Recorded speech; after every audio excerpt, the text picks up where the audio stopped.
Welcome to the Hill House. My name is Graham, which is about all you need to know about me. I want to introduce Ambrose Parry, Chris Brookmeyer, and Marissa Heitzman. This is going to be a lovely evening, I think. I've got some things I've been told to do before we start.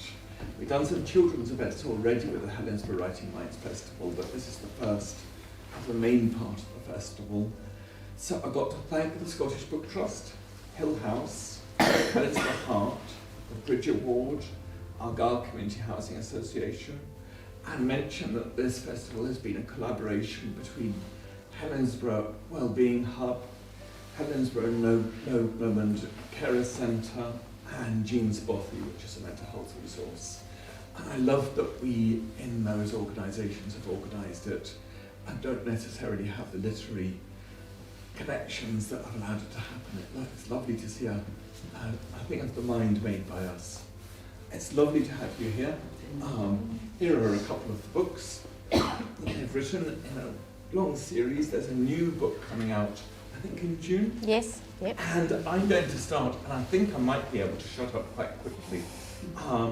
So I know most of you will know Chris and Marissa by reputation, but can we have some introductions from both of you? A little about you, a little about the Raven and Fisher series, and what inspires you both to write them. And if we run short of conversation, I should interject with the random questions. Let's start. Yeah, my name's Chris Brookmeyer. I've been writing now for about 30 years. In fact, it's 30 years ago this month.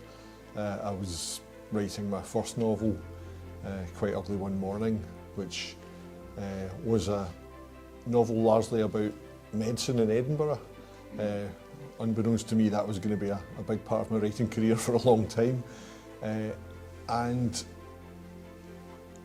I owe a degree of a debt of inspiration to my wife Marissa for the plot of Quite Ugly One Morning, which she did not want to be readily associated with at the time, because at the time she was working in the Royal Infirmary in Edinburgh, and a novel that was largely about someone clearing geriatric beds in the Royal Infirmary in Edinburgh by murdering the patients was not something that she wanted the credit for, even though the plot was her idea.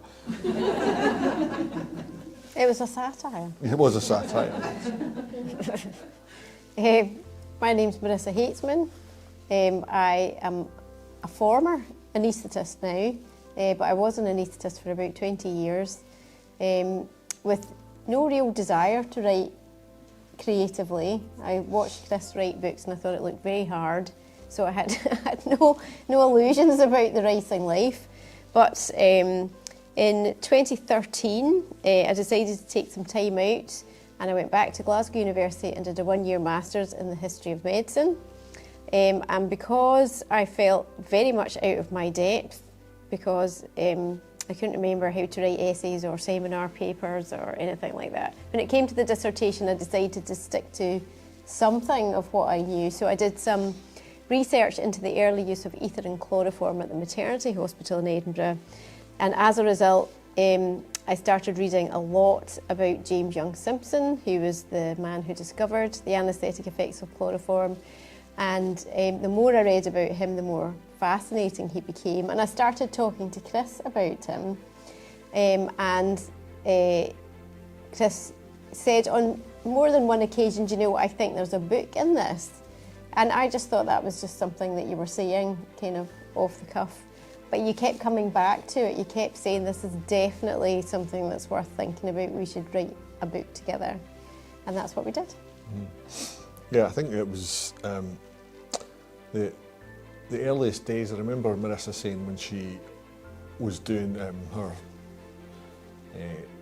Masters in the History of Medicine, that everyone else in the course there had just done their undergraduate history degree, and she hadn't done any arts and humanities at all. And she came home one day and said she felt so out of her depth that she thought the only way she was going to seem impressive in the seminar group was if somebody had a heart attack.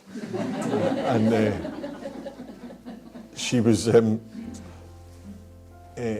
obviously fascinated with the world of James Young Simpson, and when she was doing her dissertation, in fact, I remember one of the first things she said she wanted to look into was that the sort of received wisdom, very much the myth of it was that Queen Victoria was the first woman to have chloroform for childbirth, which Marissa was thinking, this probably isn't true.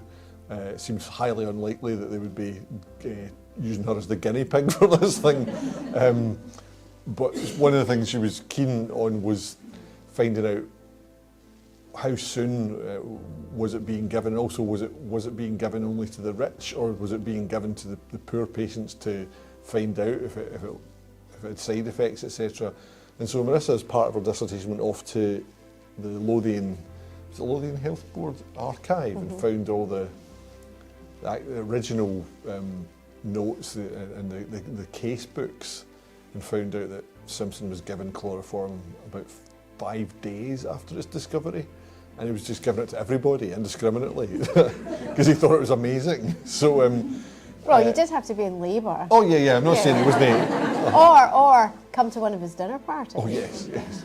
So it was wee things like that, just that, I think that sense of connection with the story, because I remember Marissa also saying that the ledgers, the case books, were these leather-bound things that were almost identical to the ones she was using in the 90s in the same hospital. And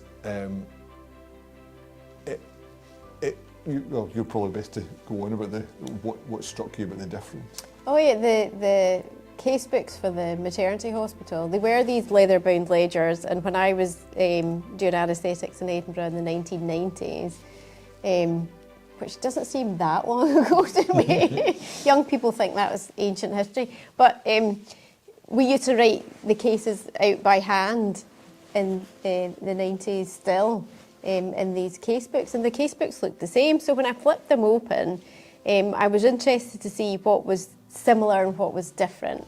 And for women in labour, there was a lot of similarities. So there would be the patient's name and their age, and whether this was a first, what number of pregnancy this was, whether they'd had babies before. But when it started to get, and the length of the different stages of labour, this all looked very familiar.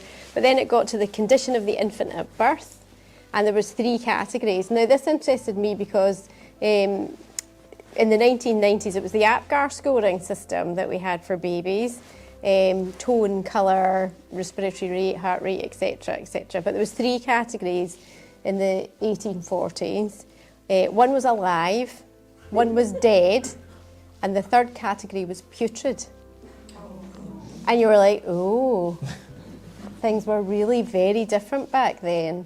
There was a lot of similarities, a lot of things I could understand, a lot of things about obstetrics to do with difficult deliveries were all quite familiar to me as an obstetric anaesthetist. But you realise that this was really a very different time, and the risks to women and babies that childbirth presented were absolutely enormous. So it was just getting into the kind of guts of this was really fascinating. Yeah.